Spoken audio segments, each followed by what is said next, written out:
The final frontier. These are the voyages of the Master Sword. No way, magical sword, more or less. Hey guys, this is CaptainPaladinLP here. Welcome to another episode of Let's Retro Classic number 4, Zelda 2, The Adventure of Link. So, yes, we are now take a pause from the Link to Legends of the Link to the Past, because I told you last time we're going to do a Link to the Past. But first of all, before we get into more of the story, let's get to the story, the background story here, which should happen at any time now.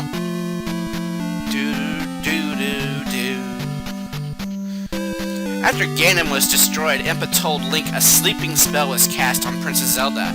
She will awake only with the power of number 3 Triforce sealed in the palace in Hyrule. To break the seal, crystals must be placed in statues in well-guarded palaces. Link set out on his most adventuresome and awesome quest yet. So, copyright 1987. Yay! Joy! So here we go. And I will say this is post-commentary, so just kind of let you know, I'll let you go through the basics here. What I noticed, since I'm doing this on emulator here, let's just go through. What I'm circling right now is basically the attack power. That is your attack power that will increase gradually through experience. So, next up, to the right is the magic power, magic consumption power, which says magic -1. Basically, it's the rate of your magic consumption, and it decreases with each level it goes higher. Of course, you got a magic bar. So, we'll get more to that later. The life number is basically your level of defense, and it goes up to level 8. And of course, you got your life bar right there. So, this is kind of an RPG format of the game. Now, next section, it says next, and then it has like a fraction bar, let's say out of 50. That is the next level, based on experience, where you increase your attack / magic / life. That will be explained further on during this LP, but for right now, yes, the top right is the date stamp, but the date of this post-commentary is August 9th, 2014. Controls A, jump, B is to swoop your sword, press down and B to swoop your sword, crouch down, and of course you use move left to right. This is your overworld map. Alright, so basically if you see enemies, say, go outside the map here, enemies will start showing outside the golden road, and if you get touched by an enemy on the golden road, is your safe zone. However, say if you go ahead and get touched by the enemy, say, outside the golden road, you get a combat area in which you have to fight. Successfully attempt to flee the area through the left or right screen, so you must successfully reach either side of the screen just to get out of this battle zone. So, really, some will vary in difficulty. You see the jelly-like figures, they're like the least difficult. But if you see, like, image of Ganon, you would probably see, more difficult enemies. This is a plot of land, predetermined area, so to speak. Some of these predetermined areas are required to go through, like, certain paths. Some of these predetermined areas have P-bags. P-bags give you experience. So, of course, that number where you said enemy was, that's your experience level your enemy gives you. Now, we got 56 out of 50. You can elect to get the defense life to go up, or you can cancel and wait until, you can go to a higher level. But if you wait and cancel, you must wait till you get to your next level, which is 100. Or if you want to wait, you can go up to 200. But after 200, you have to choose one of 3. You cannot just simply stall. And you must do something you must choose an upgrade, more or less. I guess that's what I'm trying to say. If you get, reach the 3rd tier right on the top there. So, but in this instance, I elect to actually wait till 200. So we're just going to cancel this. Because, yes, this is post-commentary, and I'll tell you why I'm doing post-commentary here in just a moment. Because, there's a lot to explain in what little time I have.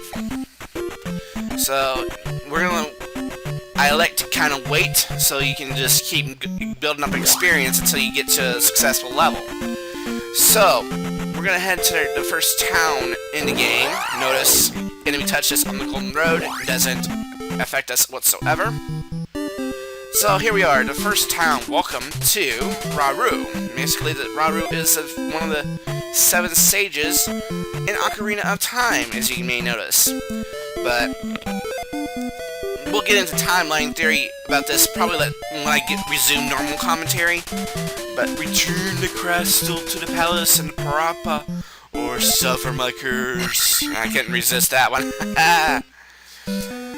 But you get to talk to people by pressing B button, like this. If all else fails, use fire. Alright, well, fire is actually a spell we'll be getting later on, but for right now, let's just kind of keep moving. That lady there is a healer. Basically, she'll heal your life, so if you talk to her, she'll invite you to her home. Yeah, really, yeah, thanks, yeah, it sounds dirty, I know. Pause. But whatever the case is, she is basically a healer. She'll refill your life bar. And from time to time, you'll see, only the hammer can destroy a roadblock. Well, we don't have a hammer quite yet, so we'll just wait. See a lady come out of the door like this. She's basically leading you into an elderly man's house where he will give you a spell. And we're gonna go inside here to get our first spell. In this game, you're heavily reliant on spells compared to other Zelda games, where I think you really don't have a lot. I think the only spells that I know are basically from Ocarina of Time: the Farore's Wind, Nehru's Love, and Din's Fire. Correct me if I'm wrong on that one. The Parappa Desert, use this magic to survive. So we've got our first spell of the game, and it's called Shield. So basically, what it does, it just increases your defense, I think, by a factor of 2. You know, rather temporarily. So that's pretty good, but it consumes a lot of magic. It's 32 points. So for right now, we can't do anything more in this area. So we might as well. I think we're gonna go ahead and head to the first palace of the game. And this little kiddo here, get Candle in Parappa Palace. Well, we will be doing that for sure. And we're here at the edge of town, so we might as well go ahead and head on up to the cave-in. Just letting you guys know, this is Zelda 2 and the Master... Let's just say the Master Quest of Link to the Past is dedicated to the returning podcast of ProducerGuyPhil and the new podcast of 2 good friends of mine, Scarlet Death 87 and Ames259. I'm getting murderized by an invisible object there.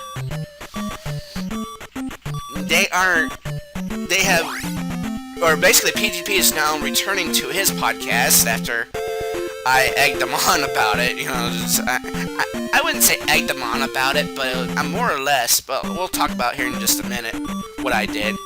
Watch out, if you fall in water or in lava, you are instantly dead. No ifs, ands, or buts about it. I mean, you're dead, and you lose a life. And of course you lose, let's see, just like that. And it's some sort of weird psychedelic experience that you have to go through here just to, you know, die or whatever. But it's, just jump on across. I mean,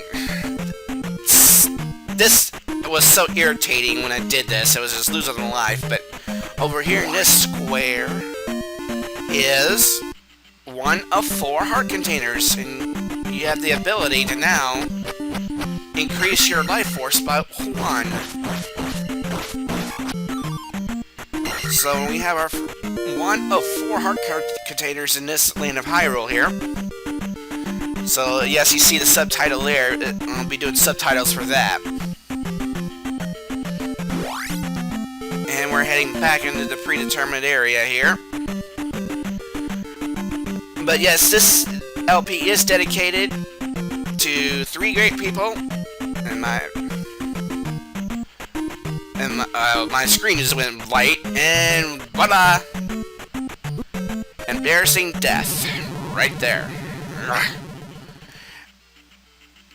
I mean, seriously, the only reason why I did this in post-commentary was to bring up TANCPodcast and PGP podcast, because, well, the original format when I started this LP was not originally part of this dedication, just so you know. So now we're kind of, so basically I'm redoing the normal commentary and giving you post commentary. So here we go. I only know this by which number of palace this is, but I'll put the technical name of the palace here in the subtitle. But yeah, the original format, the first like 3 episodes was not dedicated to the couple people that I'm dedicated to, because they were just coming back. One of the 3 were just coming back into my life after not talking to her for like almost 2 months, or actually almost 6 months now. So I just kind of, so I sort of, took the time. Right now, it's about 2:03 a.m. here in the Central Time Zone, and, redoing the commentary so it will reflect that I am actually doing this for them. Promotion of the PGP podcast and Tank podcast, and Lord knows where the heck Tank podcast came from, because this was kind of a surprise to me. There was just no indication that this was being planned, nor I had any wind. Although I did know, Ames before we hadn't talked to each other in like, for 6 months. I known Jenny, who was Scarlet Death 87 for, during that time, which we talked on occasion when Amy was not, not talking to me, but let's just say we weren't talking to each other. It was sort of related to, whatever. I'm not going to get into details, but whatever the case was, Let's just say Ames and I had a disagreement. And I apologize, holding a grudge was a bad thing, and I said I was sorry. Let's just put it to you that way. I am not one who likes to hold grudges. She seems like to have a grudge against Green Bay Packers, which I don't seem to have a grudge against her Chicago Bears, but that's a different story. You'll know more about that in the future episodes. But whatever. Holding your grudge is your priority. Go right ahead. That's all I gotta say. So we're virtually on our way here. These are called bubbles. With low attack power, these are a pain in the backside to get rid of. And since I'm using emulator, I'm sort of, using a turbo button to kind of, pick this up a little bit. So, they take about, I think, 50 hits, something like that. These guys are a pain in the butt. Now, there's another reason why I'm doing this. And I guess there's another reason. Now, see, I already got increase in attack power now, so they won't take as many hits now. So that's a good thing about it. And just like that, increase my defense. So now we're going to go ahead and get into a couple more keys in here. And I think what I'll do is I'll tell you how many keys you need to complete this dungeon. Each dungeon, but later on it becomes rather irrelevant because keys become irrelevant.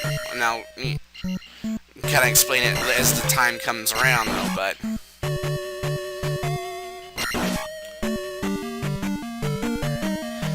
let's just say all things are good right now. That's all you can say. And this guy here is basically comparable to the Hammer Bros. You just gotta wait for the timing. I like... To be quite honest, I never like holding grudges. Even though if you're like a rival team or anything like that. But whatever the case is, I mean... I just hate... I'll get more into that when we get to episode, I think... Later episode, because I do want to talk about that later on.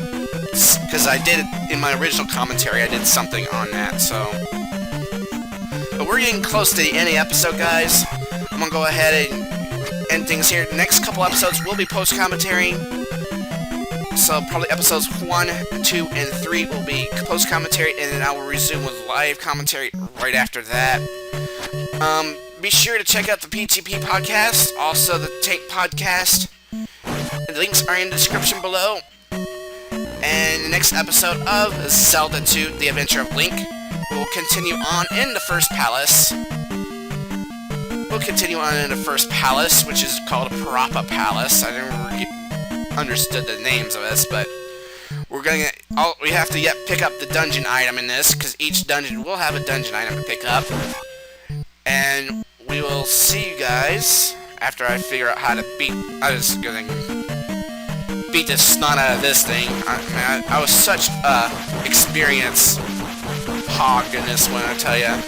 But they were worth the experience. I mean, 50, you can't pass that 50. I promise probably to take this part out every time I do commentary, but... And we'll just... I think I spared it. Yeah, we'll just wait, but... Alright, this is it. In the next episode, we'll continue on with the first palace. I'll see you guys in the next episode. Peace!